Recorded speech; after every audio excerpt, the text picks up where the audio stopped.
Hello everyone, welcome back to my channel. Today in this video we will see how to work with the page layout option in Microsoft Word software. So I'll open software. So let us open a new blank document by clicking on blank document option here. So the page layout options are available in the layout tab here in the ribbon. So click on it and you can see different page layout options. So we'll see them one by one. But before that, just make sure the ruler is visible here at the top and at the left side. So if you don't see the ruler, just come to the view and click on the ruler option here. So if you see this tick mark, the ruler is on. So if it is off, you can't see the ruler. So click on the ruler option.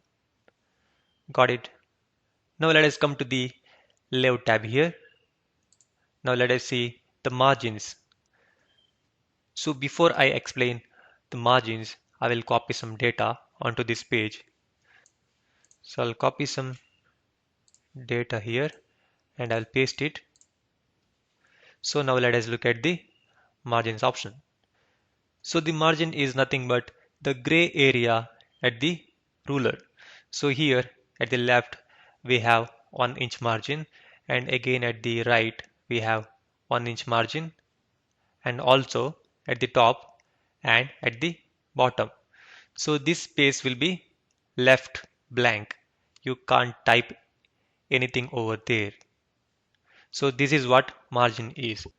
So if I come to margin and click on this drop down, I can see different preset options. So I can go with any of these options. So I'll click on some of them. So when I click on narrow, you can see how the content on the page changes. And again, when I click on moderate, you can see how the content on the page changes.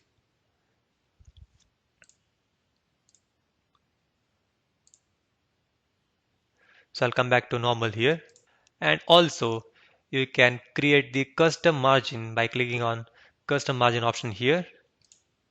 Just input the values in the top, bottom, left and right boxes and you can click on OK. Got it. So that is how you create custom margins, or you can go with any of these options. So that is about the margin. Now let us come to the orientation. So currently the page is in portrait orientation. So if you come to orientation option here, you can select the landscape option. So I'll go with the portrait only. And now let us try the size option here. So if you come to the size and if you click on this drop down, you can see different preset values here. You can go with any of these options as you require. So I'll go with the letter itself. And if you want to create custom sizes, you can come to the size here and click on the more paper size and just input the width and height value here and click on OK. Got it. So this is how you can work with the page size. So if you have any doubts, please comment below. Thank you.